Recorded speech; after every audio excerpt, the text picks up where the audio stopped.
मित्रों, जले दीपक ही बुझों को जलाएंगे। पृष्ठ 18, पुस्तक संजीवनी विद्या का विस्तार, लेखक श्री राम शर्मा आचार्य, युग साहित्य क्रांति धर्मी युग साहित्य केडी 16। जले दीपक ही बुझों को जलाएंगे।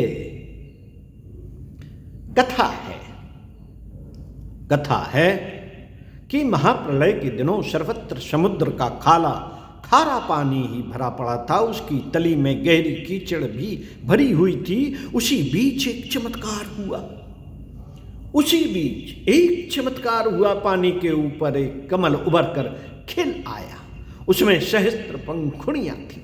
बात इतने पर ही समाप्त नहीं हुई। कमल के मध्य पर ब्रह्मा जी उत्पन्न हुए। वे वेद ज्ञान से सृष्टि को गुंजित करने लगे। साधन और सौंदर्य उसी गुंजन के प्रभाव से उभरे, जुड़े और चेतन सृष्टि उसी प्रयास के फलस्वरूप विनिर्मित हो चली।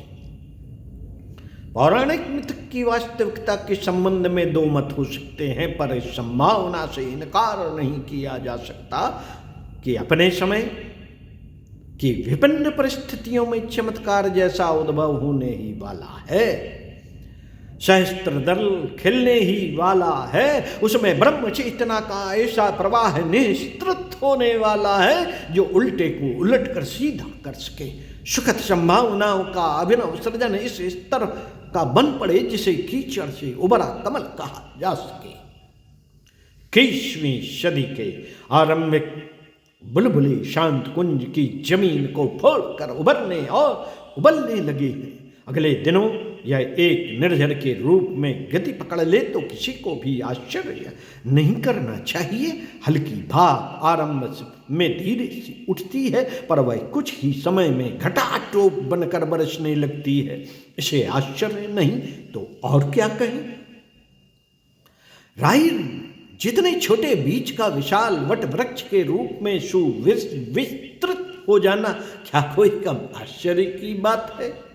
यह अपनी सृष्टि ऐसे ही आश्चर्यों का प्रदर्शन पग पग पर करती है। सच तो यह है कि संसार में जो कुछ हो चुका है, जो हो रहा है, जो होने वाला है, उसे सृष्टि के चमत्कारों की श्रृंखला के अतिरिक्त और कुछ नहीं कहा जा सकता।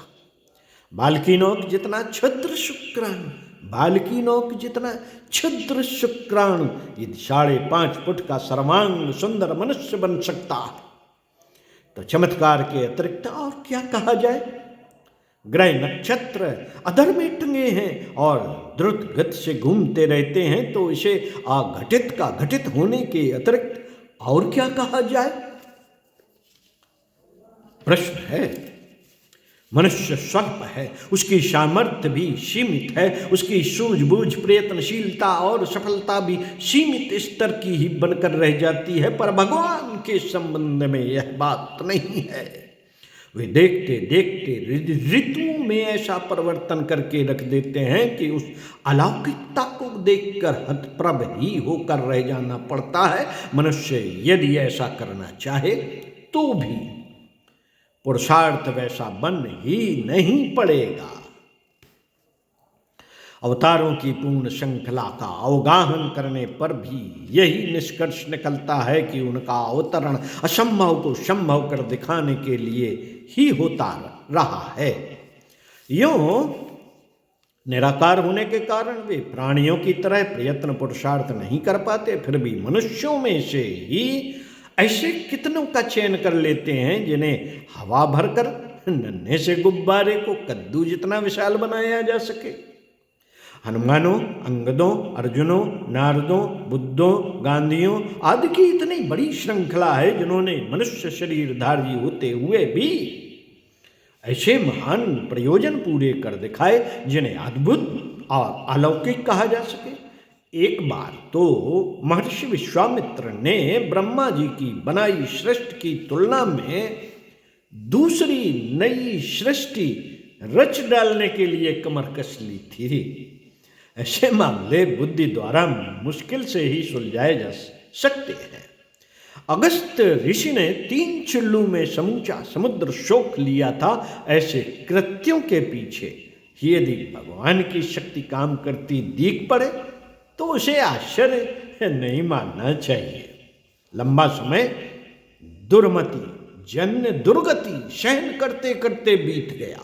लंबा समय दुर्मति जन्य दुर्गति सहन करते करते बीत गया। अब यदि उलट पुलट कर सही स्थिति में ला देने की योजना बनी है तो उसे इसलिए असंभव नहीं मान लेना चाहिए कि मनुष्यों के सीमित प्रयास इतने सुविस्तृत कार्य को नहीं कर सकते। मनुष्य के लिए कुछ भी कितना ही कठिन हो सकता है, पर जिसने आकाश में असंख्यों ग्रह तारक झाड़ फानूस की तरह अधर में लटका रखे हैं, उसके लिए किसी सदा सहता भरे प्रयोजन को पूरा कर सकना कैसे कुछ कठिन हो सकता है। प्रश्न है विचारणीय, चिंतन मनन योग्य। छोटा आरंभ उपहासास्पद तो लगता है, फिर भी इस संभावनाओं को नकारा नहीं जा सकता कि वह कुछ ही समय में कहीं से कहीं जा पहुंचे। बुद्ध और गांधी के आंदोलन आरंभ में नगण्य स्तर के ही थे, पर जब समय ने साथ दिया तो क्रिया की प्रतिक्रिया इतनी महान हुई कि उसे देखते हुए आश्चर्यचकित ही रह जाना पड़ता है। युग संधि महापुरुष शरण शांति कुंज में विगत 2 वर्षों से चल रहा है। उसकी शाखा प्रशाखाओं के रूप में हजारों स्थान और लाखों मनुष्य अनुप्राणित हो चले हैं। अब इस वर्ष से युग शिल्पियों के प्रशिक्षण की प्रक्रिया बड़े रूप में चल पड़ी है, ताकि धीमी गति से चल रहे प्रयासों को रॉकेट स्तर की तेजी उपलब्ध हो सके। पिछले वर्ष 9 दिन के और 1 महीने के प्रशिक्षण सत्रों की श्रृंखला चलती रही है, पर इस बार उसे ऐसी गति प्रदान की गई है जिससे लंबी अवधि में संपन्न हो सकने वाले कार्य अपेक्षाकृत सौगुनी गति से अग्रगामी बन सके और उन्हें सन 2000 तक के आगामी वर्षों में पूरा किया जा सके। विद्यालयों की इमारतें बनती हैं, फर्नीचर इकट्ठा किया जाता है, पर इन सबसे अधिक महत्वपूर्ण यह है कि सुयोग्य अध्यापकों का चयन हो और उन्हें अपना काम पूरा करने की ललक निरंतर बेचैन किए रहे। इसके बाद अन्य कार्य तो सरलतापूर्वक संपन्न होते रहते हैं। सन 90 के वसंत पर्व से शांति कुंज में सघन शक्ति उत्पन्न करने के अतिरिक्त उपयुक्त विद्या चेतना के धनी और समर्थ शक्तिशाली अध्यापक प्रशिक्षित विनिर्मित करने का कार्य आरंभ किया गया है। अखंड ज्योत के 5 लाख परिजनों को प्रशिक्षित करने का कार्य सर्वप्रथम हाथ में लिया गया है। स्थान भी इन्हीं दिनों कुछ बढ़ाया गया है। शांति कुंज में निवास, भोजन, साधन आदि की व्यवस्था पिछले वर्ष की तुलना में प्रायः दूनी बढ़ाई गई है, पर फिर भी आवश्यकता को देखते हुए उसे कई गुना बढ़ाने की आवश्यकता पड़ रही है। थोड़ा धैर्य रखने पर उसकी पूर्ति हो जाने की संभावना है। अधिक लोगों को कम समय में प्राण चेतना से अनुप्राणित करना हो, और कुछ अधिक लोगों को, अगर ज़्यादा से ज़्यादा लोगों को कम समय में प्राण चेतना से अनुप्राणित करना हो, तो इसके अतिरिक्त और कोई विकल्प शेष नहीं रह जाता कि शिक्षा अवधि को जितना कम करना संभव हो उतना कर लिया जाए। न्यूनतम की बात सोचें तो वह अवधि 5 दिन से कम कदाचित संभव नहीं हो सकती। इसलिए चालू प्रशिक्षण सत्रों को 5-5 दिन का कर दिया गया है। तारीख 1 से 5, 7 से 11, 13 से 17, 19 से 23, 25 से 29, इस प्रकार हर महीने 5 सत्र निरंतर संपन्न होते रहेंगे।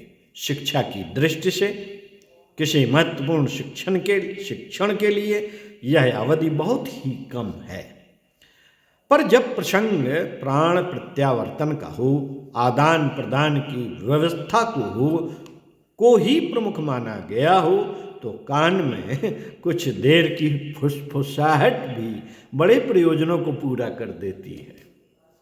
सीखने और सिखाने वाले दमदार हों तो रामायण की यह उक्ति भी चरितार्थ हो जाती है, जिसमें कहा गया है कि गुरु ग्रह पढ़न गए रघुराई,